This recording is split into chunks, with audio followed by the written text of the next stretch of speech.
오늘 함께 나눌 하나님의 말씀 제목은 하나님의 형상입니다. 하나님의 형상. 제가 말씀을 준비하면서 이 말씀을 전하는 그 이유가 뭘까를 많이 생각합니다. 내가 왜 말씀을 전해야 되는가? 설교를 준비할 때 가장 중요한 것이 뭘까를 깊이 생각합니다. 그것은 바로 하나님이 누구신가를 아는 것입니다. 하나님이 누구신가를 말씀을 통해서 알고 주님께서 우리의 삶 가운데 어떻게 역사하시는지 그 실제적인 하나님의 역사를 우리가 아는 것입니다. 그리고 그 하나님을 우리가 날마다 닮아가는 것이라고 믿습니다. 하나님은 어떤 분이십니까? 나에게 하나님은 어떤 분이십니까? 오늘 말씀의 제목이 하나님의 형상입니다. 이것은 하나님께서 어떤 분이신가에 대한 어떤 그런 질문을 가지고 내 마음속에 그려진 하나님의 형상, 또 성경에서 말씀하시는 하나님의 형상이 어떤 것인지 알아가는 그런 귀한 시간이 되기를 원합니다. 우리가 재미있는 것은요, 같은 성경을 읽으면서도 우리가 다른 하나님의 모습을 그릴 수 있다는 것입니다. 우리가 성경을 가지고 믿음을 주제로 대화를 하다 보면 어떤 분에게 익숙한 하나님이 있고 또 어떤 분에게 그 하나님이 좀 불편한 경향이 있다는 것을 알게 됩니다. 또 하나님께서 각 사람의 삶 속에 역사하신 방법이 틀리기 때문에 아마 그런 것도 있을 수 있을 것 같습니다. 그러나 우리가 한 성경 말씀을 읽고 한 진리 안에 있다면 우리가 그리는 하나님도 분명히 하나이어야 한다고 믿습니다. 우리가 성경을 읽으며 완전한 하나님의 형상이 무엇일까 생각할 때 그것은 바로 두말할 나위 없이 예수 그리스도이십니다. 예수 그리스도께서 완전한 하나님의 형상이시죠. 그래서 예수님 안에 완전한 하나님의 형상이 그렇게 계시되어 있습니다. 요한복음 14장 8절에서 주님의 제자 빌립은 예수님께 이렇게 질문합니다. 주여 아버지를 우리에게 보여주옵소서. 주여 아버지를 우리에게 보여주옵소서. 그러니까 하나님을 보여달라 그렇게 이제 요청하는 것이죠. 그것에 대해서 9절에 주님께서 이렇게 답하시죠. 나를 본 자는 아버지를 보았거늘 어찌하여 아버지를 보이라 하느냐. 즉 예수님 안에 완전한 하나님의 형상이 계시되었다는 것입니다. 예수님을 본 자는 바로 하나님을 보았다라고 그렇게 말씀하신 것이죠. 그래서 이렇게 한번 생각해 봅니다. 구원받는 믿음은요, 이 땅에 오신 하나님의 형상, 즉 예수 그리스도를 주님으로 만나는 것입니다. 그래서 예수 그리스도를 주님으로 만나는 것이 끝인가요? 아닙니다. 하나님의 형상으로 우리가 예수 그리스도의 형상으로 회복되는 것이 믿음입니다. 즉 예수님을 닮아가는 것이죠. 주님을 따라가며 주님의 말씀을 들으며 주님을 닮아가는 것이 믿음입니다. 그래서 우리가 이렇게도 말씀드릴 수 있을 것 같습니다. 나의 구원의 확증은 내 안에 회복된 하나님의 형상, 즉 예수 그리스도의 모습이다라는 것입니다. 나를 통해서 보여줄 수 있는, 나를 통해서 나를 통해서 나타내시는 하나님의 형상이 있습니다. 그래서 나를 통해서 예수님을 보는 것이 믿음이고 나를 통해서 보여져야 하는 것이 하나님의 형상, 예수 그리스도의 모습이다라고 그렇게 말씀드릴 수 있습니다. 그래서 많은 사람들이 하나님의 형상인 나를 통해서 하나님을 찾게 되고 하나님을 만나게 되고 하나님을 닮게 되는 것, 그것이 바로 살아있는 믿음이다라고 말씀드릴 수 있습니다. 그렇다면 오늘 우리가 생각해 보기 원하는 것은요, 그런 과정 가운데 내가 하나님을 찾고 만나고 닮게 되는 그런 과정 가운데 우리가 하나님의 형상을 회복해 가는데 그 하나님의 형상을 회복해 가는 가운데 문제는 없을까라는 것입니다. 그것을 우리가 한번 짚어보고 다시 말씀 안에서 우리를 새롭게 하는 그런 은혜가 있기를 원합니다. 오늘 함께 보실 본문 말씀은 출애굽기 32장 말씀입니다. 출애굽기 32장 1절 말씀만 먼저 보겠습니다.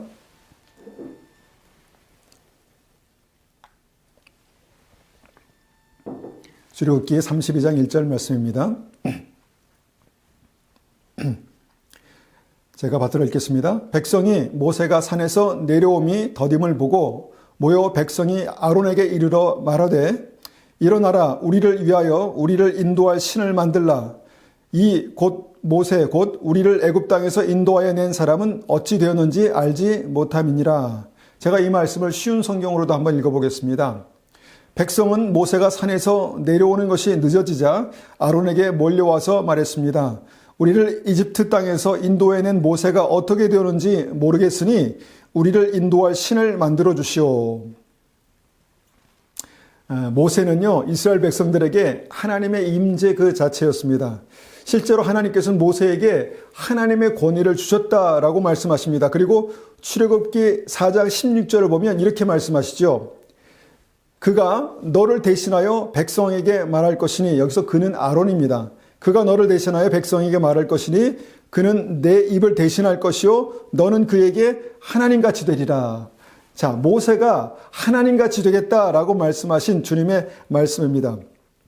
그렇게 말씀하시고 하나님은 모세를 통해서 전능하신 하나님의 영광을 나타내셨습니다. 전능하신 하나님의 모습을 나타내셨다는 것이죠.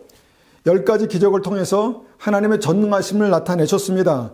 그 능력으로 바로를 물리치셨고 이스라엘 백성을 애굽에서 건져내셨습니다. 하나님의 영광이 그렇게 나타난 것이죠.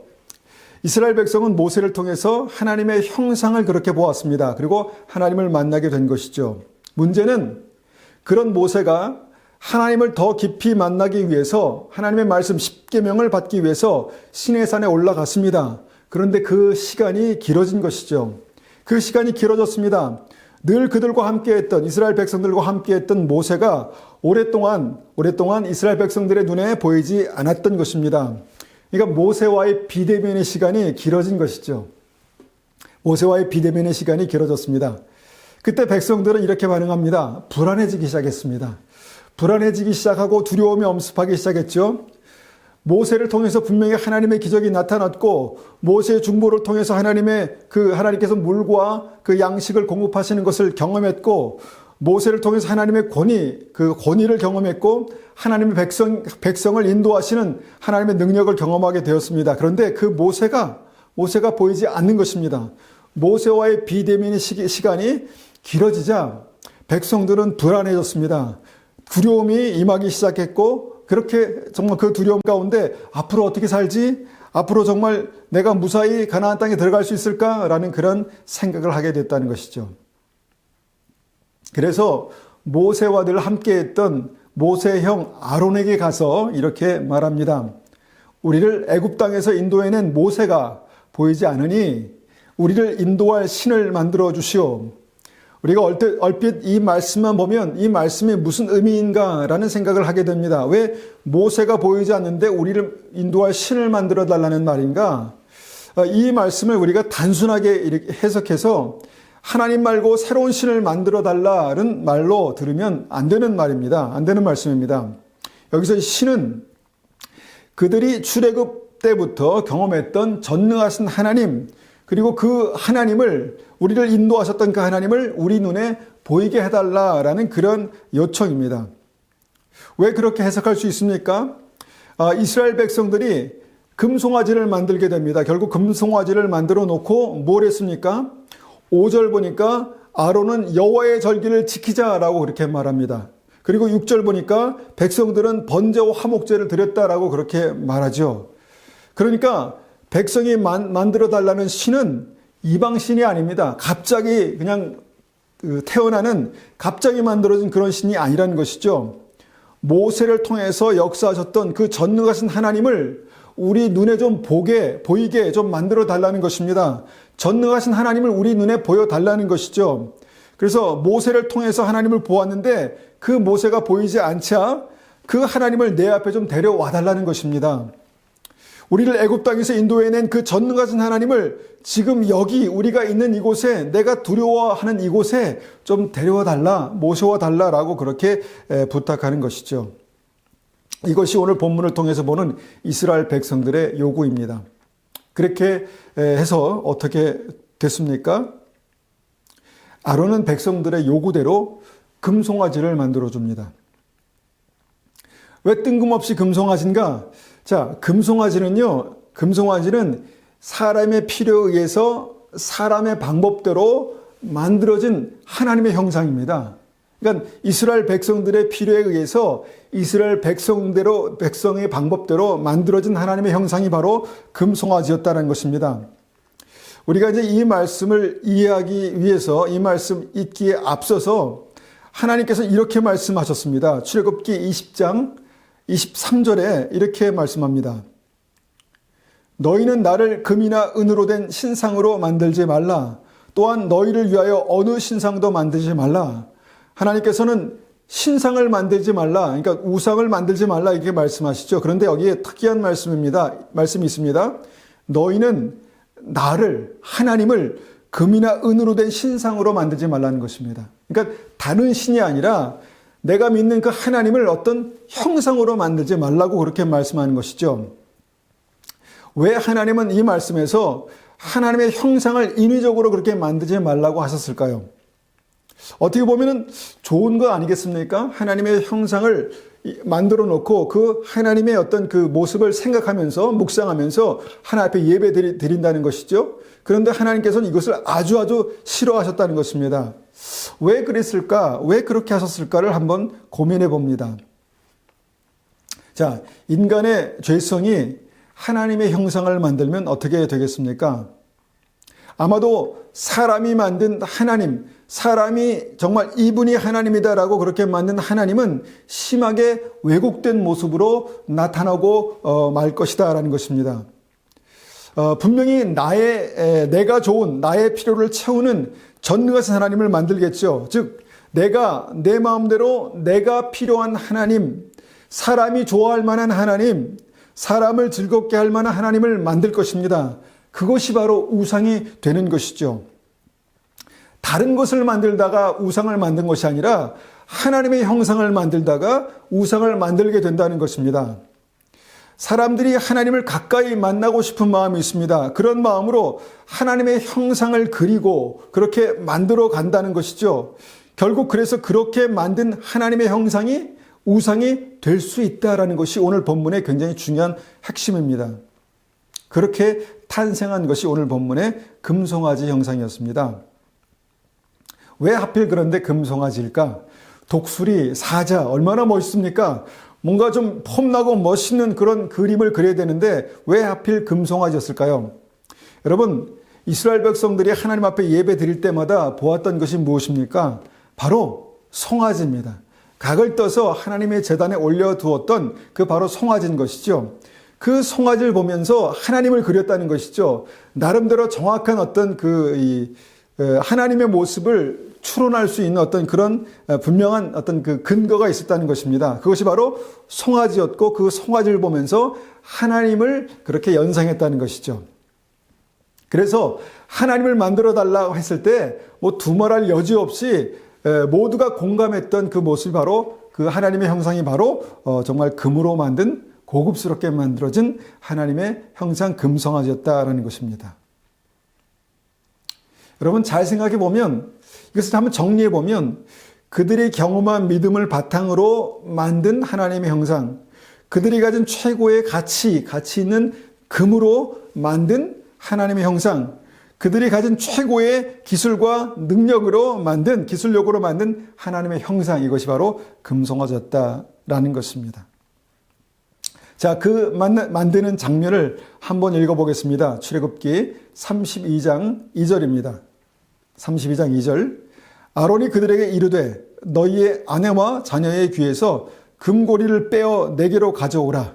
모든 백성이 그 귀에서 금고리를 빼어 아론에게로 가져가매 아론이 그들의 손에서 금고리를 받아 부어서 조각칼로 새겨 송아지 형상을 만드니 그들이 말하되 이스라엘아 이는 너희를 애굽 땅에서 인도하여 낸 너희의 신이로다 하는지라. 그러면 이렇게 해서 이스라엘이 원하는 하나님의 형상을 금송아지로 그렇게 탄생한 것입니다.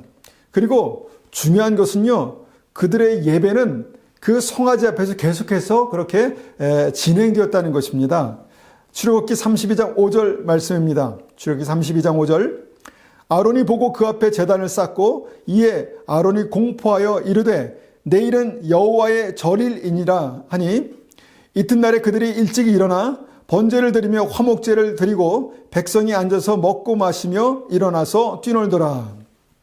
자, 금송아지 앞에서 드렸던 예배가요, 이방신을 향한 그런 예배가 아니었습니다.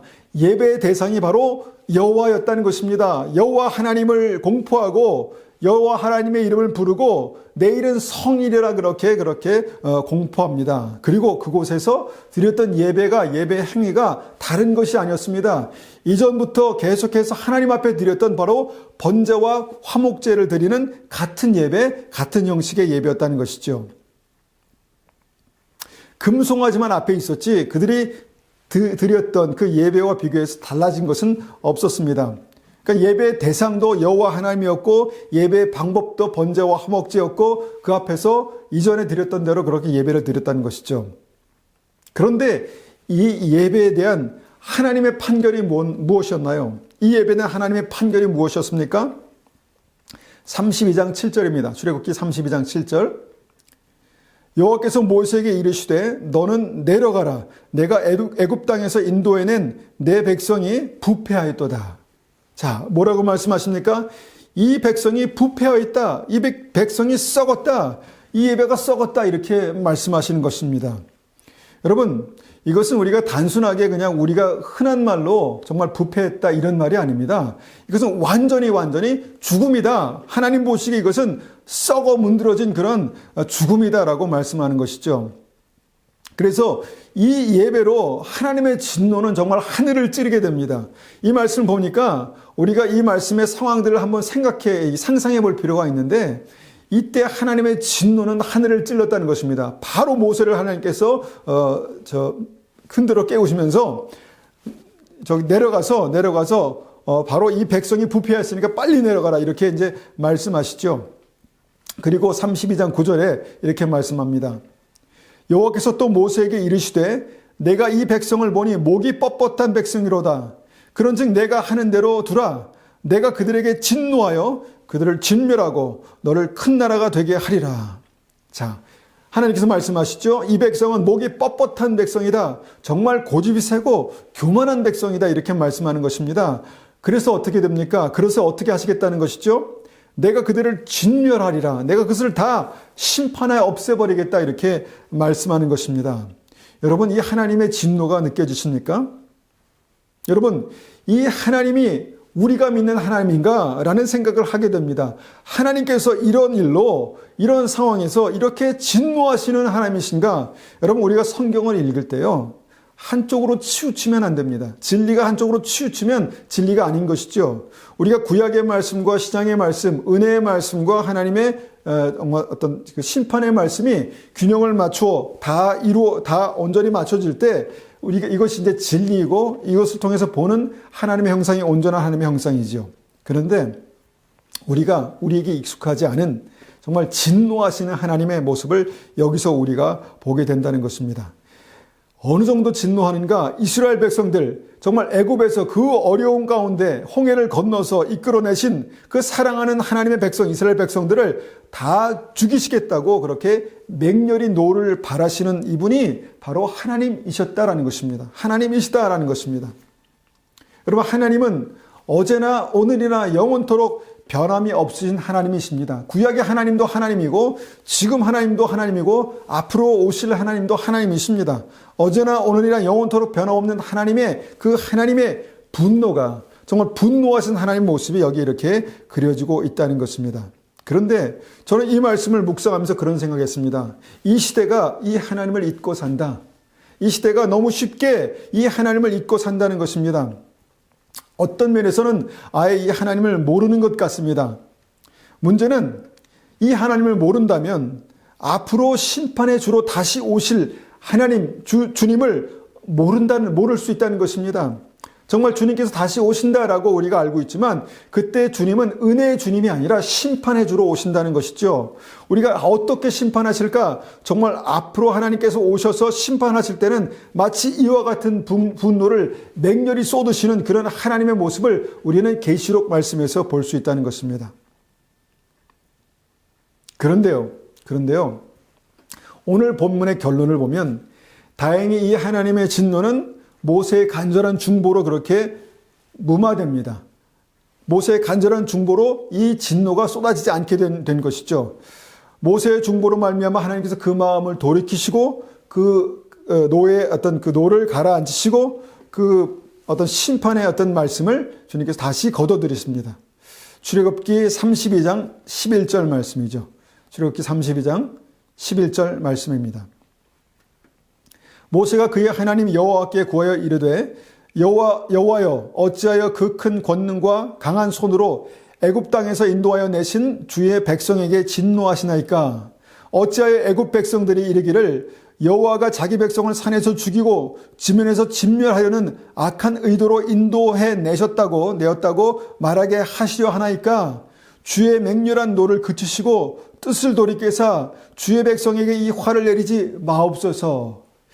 이게 하나님의 사람입니다. 이게 모세였죠. 하나님 앞에 정말 간절히 중보하면서 하나님 이 백성을 진멸하지 마옵소서, 하나님 이 백성을 지켜주시옵소서라고 그렇게 중보했던 것이죠. 그래서 이 간절한 중보로 말미암아 하나님께서 그 뜻을 돌이키십니다. 출애굽기 32장 14절이죠. 여호와께서 뜻을 돌이키사 말씀하신 화를 그 백성에게 내리지 아니하시니라. 아멘. 어떻거나 이 사건의 결론은 하나님께서 의도하신 하나님의 분을 다 쏟아내시는 어떤 그런 사건으로 마무리되지 않고 다시 하나님께서 뭔가 백성들에게 기회를 주시는 그런 일로 그렇게 마무리됩니다. 그런데 우리가 이 말씀을 읽고 묵상하며 우리가 듣는 아주 중요한 이유가 있습니다. 정말 중요한 진리가 있습니다. 그게 뭡니까? 인간의 죄성은요, 지금도 그렇게 하나님을 찾고 있다는 것입니다. 인간의 죄성은 그런 방법으로 하나님을 쉽게 찾아가고 있다는 것입니다. 우리의 생각대로 하나님을 그려가면서 우리가 그렇게 만든 하나님, 그렇게 그려가고 있는 하나님이 금송아지가 될 수 있다라는 생각을 우리가 해야 된다는 것입니다. 우리가 금송아지를 만들어 놓고 그 앞에서 여호와의 이름을 부르며 헛되이 예배할 수도 있다는 것입니다. 구약의 이스라엘 백성들처럼요. 우리가 그 앞에서 번제와 화목제를 드리는 이스라엘 백성들처럼 은혜가 충만해서 기뻐 뛰며 예배할 수 있다는 것이죠. 이것이 우리에게 당면한 현실입니다. 현실 과제입니다. 그런데 무엇입니까? 그 예배의 결과가, 그 하나님을 그렇게 간절히 찾은 그 예배의 결과가 하나님의 심판일 수 있다는 것입니다. 물론 이것은 어떤 극단적인 가능성을 우리가 두고 말한 것이지만, 여러분, 이 말씀을 우리가 허투루 그렇게 지나치며 이전 과거에 이스라엘 백성들의 역사 가운데 있었던 사건이다라고 그렇게 우리가 묻어두기에는 너무도 중요한 말씀이 이 말씀이라고 믿습니다. 왜냐하면 심판의 주로 다시 오시는 주님, 심판의 주로 맹렬한 노를 쏟아 부으시려 오시는 그 바로 다시 오시는 주님 이전에 우리가 하나님의 형상을 잘못 그리고 있다면, 우리가 하나님을 잘못 알고 있다면 그 믿음을 바로 고쳐야 되기 때문입니다. 우리가 성경을 읽다 보면요, 사람의 머리에서 사람이 그린 그런 변질된 하나님의 모습이 있습니다. 그러니까 왜곡된 하나님의 모습을 그리는 그런 모습들이 성경에 많이 나와 있죠. 그 대표적인 경우가 무엇입니까? 철저히 하나님의 법을 지키면서 성실하게 예배를 드렸던 바리새인들이 그렸던 하나님입니다. 그들은 정말 철저하게 말씀을 지키면서 예배 형식을 갖추고 하나님 앞에 믿음으로 나아가고 하나님 앞에 예배를 드렸습니다. 그런데 하나님께서는 그 마음의 중심이 중요한데 그 마음의 중심이 내게서 떠났다 이렇게 말씀합니다. 그러니까 어떻게 보면은 그들이 그렸던 하나님은 그들이 하나님이 이런 분이실 것이다 라고 그렸던 하나님은 완전한 하나님이 아니었다는 것이죠.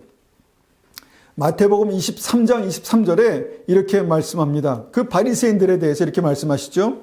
화 있을진저 외식하는 서기관들과 바리새인들이여, 너희가 박하와 회향과 근체의 11조는 들이되 율법에 더 중한 바 정의와 긍휼과 믿음은 버렸도다.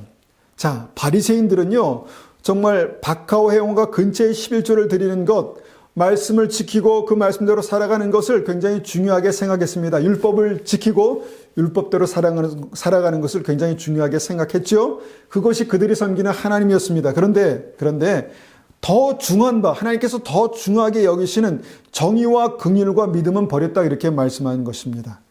그러니까 하나님의 형상을 그리긴 그렸는데, 하나님의 형상을 그려놓고 그 앞에 예배는 드리긴 드렸는데, 그것은 하나님의 마음과 정말 하나님의 모습과 상관없는, 어떻게 보면 반쪽짜리 하나님을 그렇게 섬기고 따르고 있었다라는 것을 말씀하고 있는 것입니다.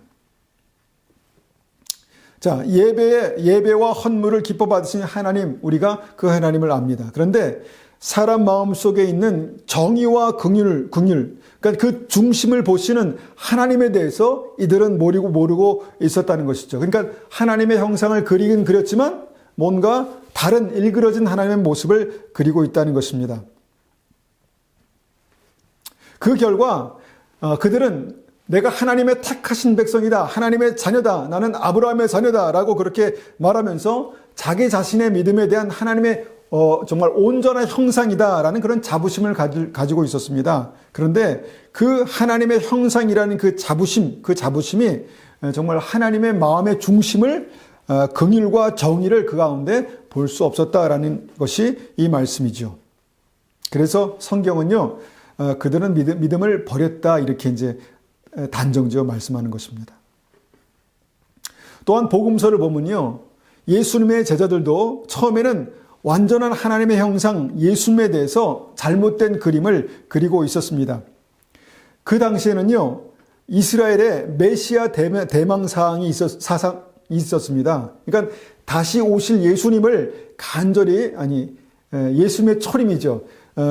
이 땅에 오실 메시아 예수님을 간절히 기다리는 메시아 대망사상이 있었습니다. 그런데 그들이 그리는 그 메시아는 뭔가 우리가 알고 있는 그 메시아와 좀 다른 그림이었습니다.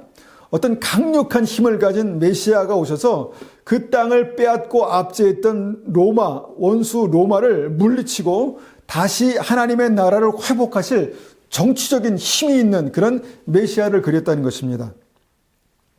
베드로가 예수를 만난 다음에 그렇게 고백하죠. 주는 그리스도시요 살아계신 하나님의 아들입니다. 굉장히 중요한 믿음의 고백이었습니다. 그때 주님께서 그를 칭찬하셨죠. 그런데 그 바로 다음에 예수님께서 십자가 죽음에 대해서 말씀하셨을 때 베드로가 뭐라고 말합니까? 주님, 절대로 그럴 수 없습니다. 그러시면 안 됩니다. 그렇게 말했죠.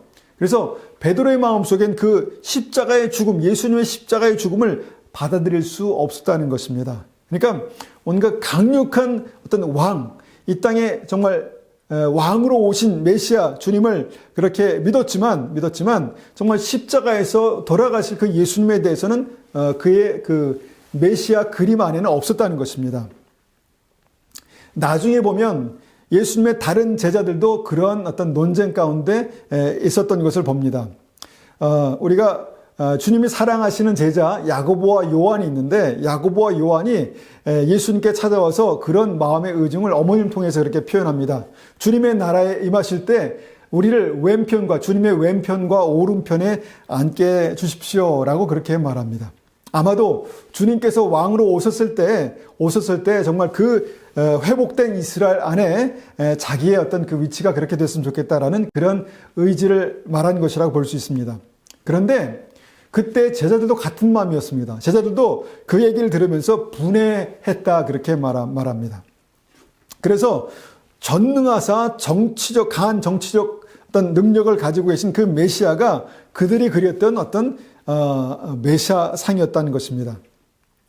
이런 잘못된 메시아상을 제자들이나 다른 믿음의 사람들도 그렇게 그릴 수 있다라는 것을 우리가 한번 볼 수 있다는 것입니다. 물론 이런 어떤 그 메시아상은 주님과 오랜 시간을 같이 동행하면서 예수님의 십자가 사건 이후에 그들의 어떤 그 허상이 깨지고 온전한 모습의 그 메시아의 모습이 그렇게 이제 회복되죠. 그런데 예수님의 제자들 가운데 이 정치적인 메시아상을 끝까지 버리지 못했던 가롯 유다는요, 십자가에 달려서 그렇게 힘없이 돌아가실 그 메시아 예수님을 그냥 은삼십에 팔아버렸습니다. 그러니까 어떻게 보면 자신이 그리던 강력한 메시아상에 대한 어떤 실망과 배신감의 표현이라고 그렇게 볼 수 있는 대목입니다. 이와 같이 사람의 죄성은요, 나에게 좋으신 하나님, 우리의 생각대로 나에게 좋으신 하나님, 우리가 좋게 생각하는, 우리가 원하는 그런 좋으신 하나님, 그 하나님의 형상을 가지고 있다는 것입니다. 각자가 그 하나님의 형상을 가지고 있습니다. 믿음 안에서 그 형상을 가지고 그것을 하나하나 만들어 가고 있는데, 그 하나님의 형상을 들고 이렇게 만나보면 그 삶 속에 있는 그려진 하나님의 형상이 다르다는 것입니다. 이 사람의 믿음과 이 사람의 믿음이 다르고, 이 사람의 교단과 이 사람의 교단의 그 하나님의 형상이 다르다는 것이죠. 좀 문제가 있는 거 아니겠습니까? 어떤 그런 증거들은 우리의 삶 가운데 우리가 흔히 찾아볼 수 있는, 쉽게 찾아볼 수 있는 어떤 그런 증거들이 있다고 봅니다. 저는 그 대표적인 것이 바로 크리스마스의 이해입니다. 크리스마스는 즐겁고 기쁜 날이죠. 왜 즐거운 날입니까? 우리를 구원하시려 이 땅에 오신 완전하신 하나님의 형상이신 예수님께서 인간의 모습으로 오신 날이기 때문에 당연히 기쁜 날이죠. 그런데 우리가 성탄절의 기쁨 속에서 잊고 있는 사실이 있다는 것입니다. 잊어버리고 있는 사실이 있다는 것입니다. 그것은 뭐냐면, 이 땅의 구주로, 즉 이 땅의 구주로 오신 예수님은 나의 구주로, 내 구주로, 나의 왕으로 이 땅에 오셨다는 것입니다. 내가 주인이던 내 삶에 완전한 새 주인으로 그렇게 이 땅에 오신 것입니다. 내 삶의 완전한 주인, 완전한 왕을 맞이하는 기쁨이 크리스마스의 참 기쁨이 되는 것이죠. 그것이 예수 탄생의 의미입니다. 또한 예수님은요, 이 땅에 우리 죄에 대한 속죄 제물로 오신 것입니다. 그러니까 예수님의 탄생부터 예수님은 십자가의 죽음을 계획하고 그렇게 오셨습니다. 그러니까 죽을 운명, 십자가의 죽을 운명을 가지고 이 땅에 오셨다는 것이죠. 그 예수님을 주인으로 맞이하는 날이 바로 크리스마스인 것이죠. 그러니까 기쁘기도 하지만 어떻게 보면 가슴 아프기도 한, 정말 하나님께서 그 아들 십자가에 못 박을 계획을 가지고, 못 박아 죽이실 계획을 가지고, 우리 죄를 대속하실 계획을 가지고 이 땅에 독생자 예수를 보내신 날이기 때문에 기쁨과 감격이 있지만 또 한편으로는 무거운 어떤 그런 믿음이 느껴지는 그런 날이기도 한다는 것입니다. 그런데 그 성탄절이요, 그냥 우리의 기쁨으로, 그냥 우리가 그 성탄절의 본질이 흐려져서 그냥 기쁨으로 우리가 즐겁게 정말 그 성탄절을 누리면서 선물을 주고받으면서 정말 어떤 그 본질을 잊어버리는 어떤 성탄절이 되어가고 있다는 생각을 하게 됩니다. 이제는 성탄절에 크리스마스 트리와 선물이 예수님의 자리를 대신해 가고 있다는 것을 보게 되는 것이죠. 그러니까 믿음 안에서 우리가 하나님의 어떤 다른 모습들을 그려가고 있다는 것을 우리가 한번 생각해 볼 수 있다는 것입니다. 우리가 이제 예수님에 대해서 생각할 때 완전한 하나님의 형상이라고 말씀드렸죠. 예수님을 보면서 우리 완전한 하나님의 형상을 볼 수 있습니다. 그런데 예수님을 보는 그 시각에도 균형이 필요하다라는 것을 우리가 생각해 봅니다. 그래야 우리는 예수님을 그리면서, 예수님을 믿으면서 금송아지를 그리지 않을 수 있다는 것이죠. 그것이 뭔가요? 우리가 처음 만난 예수님은요, 우리에게 값없이 생명을 주시는 완전하신 하나님의 사랑이셨습니다. 무조건적인 하나님의 사랑이셨죠. 그분을 우리가 만났습니다. 생명을 주시기까지 우리를 사랑하시는 그분을 우리가 만난 것이죠. 그런데 그 예수님을 영접한 그 하나님의 형상, 또 다른 하나님의 형상이죠. 우리 크리스찬들의 모습은 어떤 모습이어야 할까요? 예수님께서 우리에게 명령하셨습니다. 자기 십자가를 지고 주님을 따르지 않으면 내 제자가 될 수 없다. 즉 자기 십자가를 지고 십자가를 지신 예수님을 따라가는 것, 그것이 예수님을 따라가는, 십자가를 지고 자기 십자가를 지고 예수님을 따라가는 그 제자의 삶이 바로 크리스찬이다, 이렇게 말씀하신 것입니다. 즉 하나님의 형상은요, 예수님을 따라가는 삶입니다. 예수님을 따라가는 제자의 삶인 것이죠. 그런데 어느 순간 예수님의 그 형상 안에는요, 그것이 사라져 버렸습니다. 우리를 사랑하시는 좋으신 하나님, 우리를 사랑하셔서 생명을 주시는 주님의 모습은 있지만 정말 십자가를 지고 주님을 따라가는 그 십자가를 지신 예수님의 모습은 없어진 것이죠. 그래서 균형을 잃어버렸다, 이렇게 말할 수 있는 것입니다.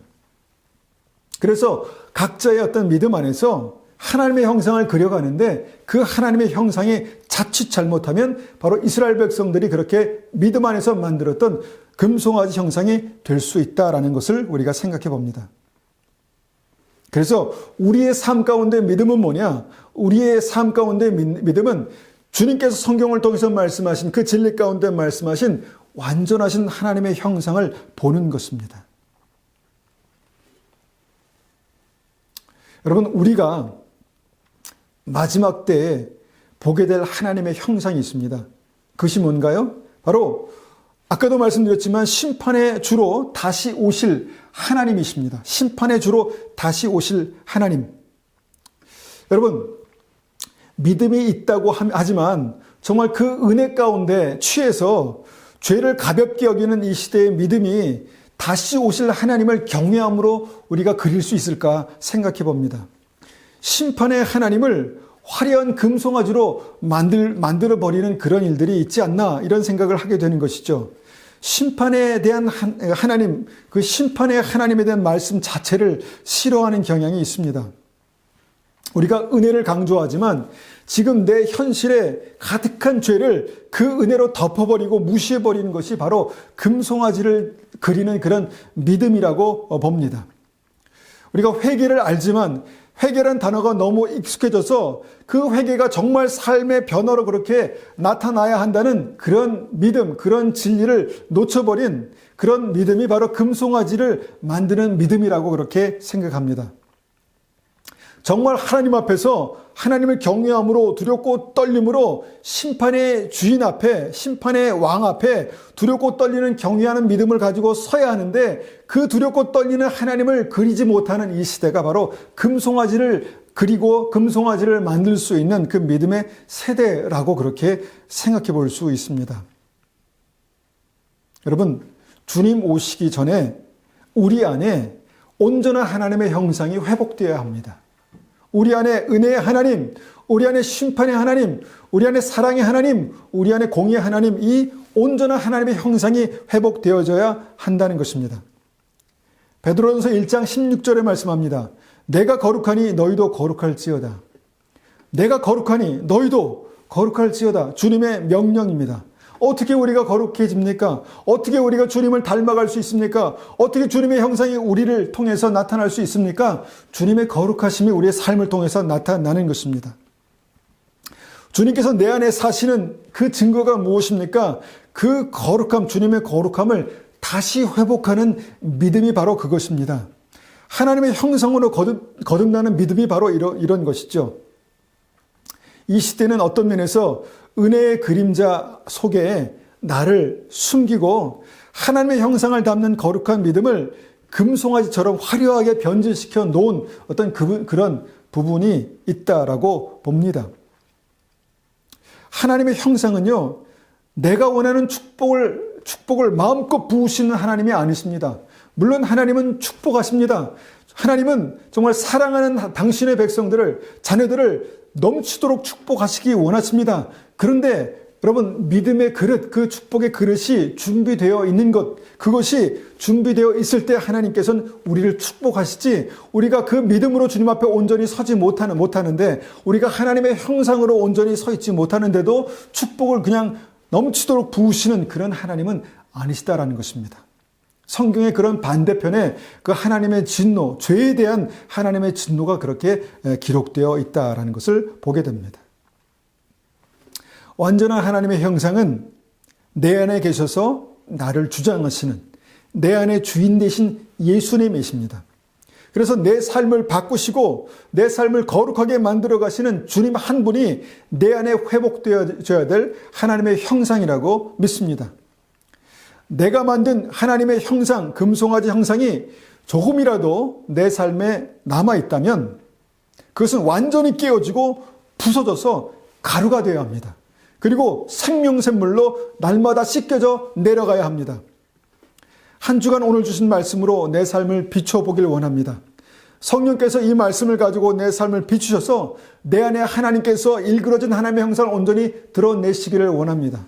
그래서 하나님께서 그것을 완전히 깨뜨리시고 내 안에 하나님께서 온전한 예수 그리스도의 형상을 회복하시고 정말 주님께서 우리를 축복하시고 우리를 정말 붙드셔서 하나님의 영광으로 그렇게 나타나시길 간절히 원합니다. 그런 하나님의 형상이 날마다 회복될 수 있도록 우리 간절히 기도하고 또 하나님 앞에 이 말씀 우리 마음 가운데 새기길 원합니다. 우리 한번 같이 기도하시겠습니다.